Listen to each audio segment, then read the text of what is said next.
What's going on, everybody? You're tuned in to another episode of Whisky Business. My name is Jesse, and if you're new here, welcome, and thanks for stopping by. Here at Whisky Business, I like to showcase all the different whiskeys that the LCBO has to offer us, local Ontarians, to help you maybe save some coin on your next bottle purchase. So in this series, we decapitate bottles, aka try the neck pour, and rate them. Some of these I've had in the past, and this one is no different. Today, we're decapitating Knob Creek 9-year. This was one of my first bourbons I ever really got into tasting, and since then, I've been out of the first bottle for a while. I've accumulated quite a bit of other Knob Creeks, and I gotta say, it's one of my favorite flavor profiles. And as far as LCBO goes, it's one of the best bangs for your buck by far. So, without further ado, let's get into today's decapitation. We've got Knob Creek 9-year. This is their Knob Creek small batch coming in at 50% ABV or 100 proof. And the LCBO I know they just upped the price on the 9-year single barrel, sadly, to around $73, which is unfortunate. It was one of my favorites and definitely a budget. This one is, I would say, probably in the 60s, maybe even 50s. I'm not 100% sure, but I know it is a good price for what you're getting, that being 100 proof, good name, good flavor profile, and something that I particularly remember was a good mouthfeel. Knob Creeks always have a nice, oily, thick, viscous mouthfeel to me. Plus, you're getting the 9-year age statement, so that's always a bonus. Alright, not much I can say about Knob Creek 9-year. I've already said it all. Let's just jump right into the nose. So, lots of deep dark brown sugar, caramel. There's some dry peanut. I like to relate it to peanut butter powder, if you've ever had that, like PB2 or PB Fit. Just it's very rich, viscous nose.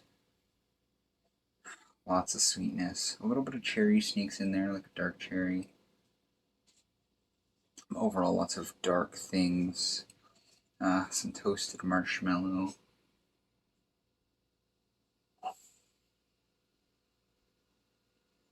Just lots of caramel.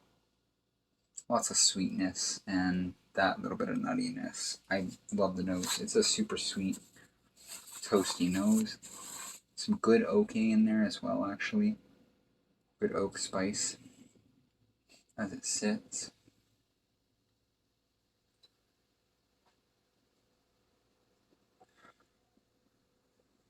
Yeah. Very nice nose. Very nice nose. This is one of the few bourbons around this price point that I could just smell for days.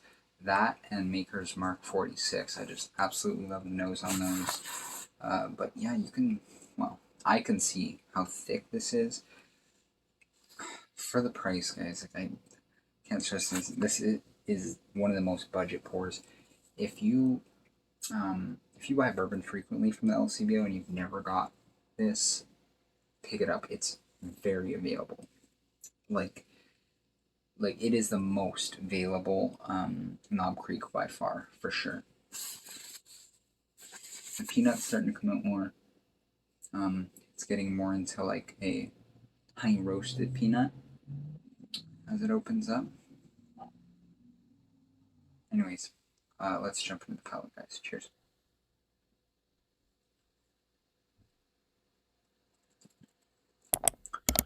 Mmm. Ooh. Yeah.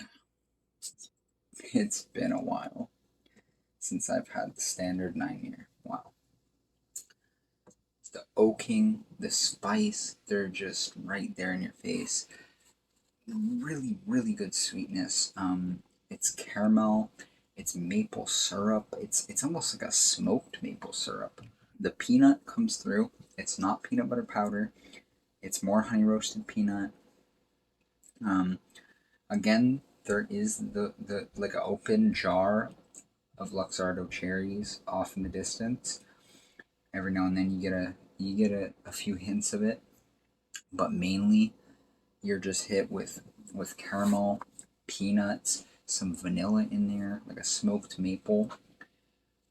It's thick, viscous. It's creamy on the palate. Like this thing is a sundae. Okay, this thing is I can't think. A caramel sundae, a peanut sundae, peanut fudge sundae. I'm not sure. I don't really know sundaes. I was gonna say banana split, um, but it's missing the banana. Sadly, if Knob Creek had banana, it would by far be my favorite. But yeah, so I would say this is like peanut fudge sundae. Got the cherry on the top. Just you got the caramel drizzle.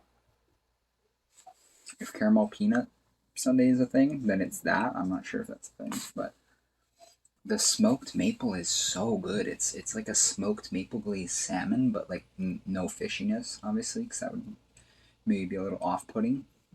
But it's like a smoky glaze. It's so good. It really gets the mouth watering, coats the mouth. It's a very very oily pour, especially for 100 proof. I think that's chill filtered too, but I could be wrong.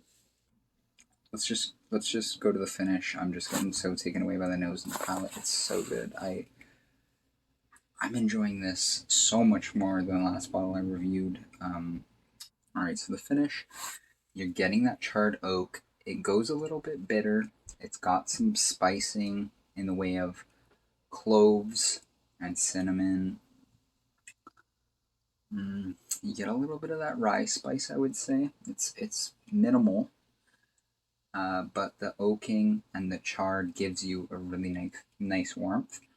And this oak, I would say, is glazed in maple, but it's almost like a diluted maple syrup. Like they took maple syrup, mixed it with water, and kind of sprayed it on and charred it. So most of it evaporated. You're left with a little bit of the sticky wet sugars. Like it's very subdued, but it's there, and it helps to keep that bitterness that you're getting from the oak. It helps to keep it balanced. I really do enjoy that. And like I said, the mouthfeel is phenomenal for the proof. I can't complain. So I'm going to go ahead and jump into the ratings on this. Keep in mind this is just the neck pour. The review will come soon, where it's a more honest review when I've gotten time to sit and, you know, get acquainted with the bottle. But until then, my ratings of the neck pour. Okay, Knob Creek 9-year on the nose. It's going to get an 85. Really enjoyable nose. Like I said, I could smell it all day. Palate's going to get a little bit of a bump up at 87. I think it has a lot to deliver. You can sit there, break it down, pick it apart, and as it opens up, it has a little bit more to offer, but what is there straight from the neck pour is very enjoyable. I don't think it would offend anybody. The finish is going to get a 74. It's medium length. It's got some flavors, but it's lacking in the depth department for sure. I think one of the higher proof offerings of this would fix that problem, but yeah, so 74 on the finish. Mouthfeel is going to get an 82. Very, very good mouthfeel for the proof. I've said it time and time again. And the average, which is based off of the nose, palate, and finish rating, is going to be an 82. So 82 for the neck pour of Knob Creek 9-year. That's pretty good. Can't complain. If you've never tried it, you better get some of this, because you can't beat the price. Like, for sure, you can't beat the price. If you like other Jim Beam products, you're gonna like this one for sure. I would say, you know, if you've tried Booker's at the bar or something and you really enjoyed it, but you're not willing to shell out the money, or you just can't find it, try yourself some Knob Creek 9-year, or even one of their other offerings. They're all really, really good. I've yet to have a bad one. So yeah, that's going to do for today's decapitation. I really hope you enjoyed. Please leave a like if you did, subscribe if you want to see more, and comment any suggestions or your thoughts down below. And don't forget to check me out on Instagram, stay up to date with all my latest posts, and all my latest pickups from the LCBO. And also, I try to let you guys know of good one-day sales and bourbon releases that come and go very periodically and sell it very fast, so it definitely helps to stay up to date with that. But yeah, check me out on Instagram there, and hopefully everyone's staying well and warm. This is my whiskey business, and I'm out. Cheers.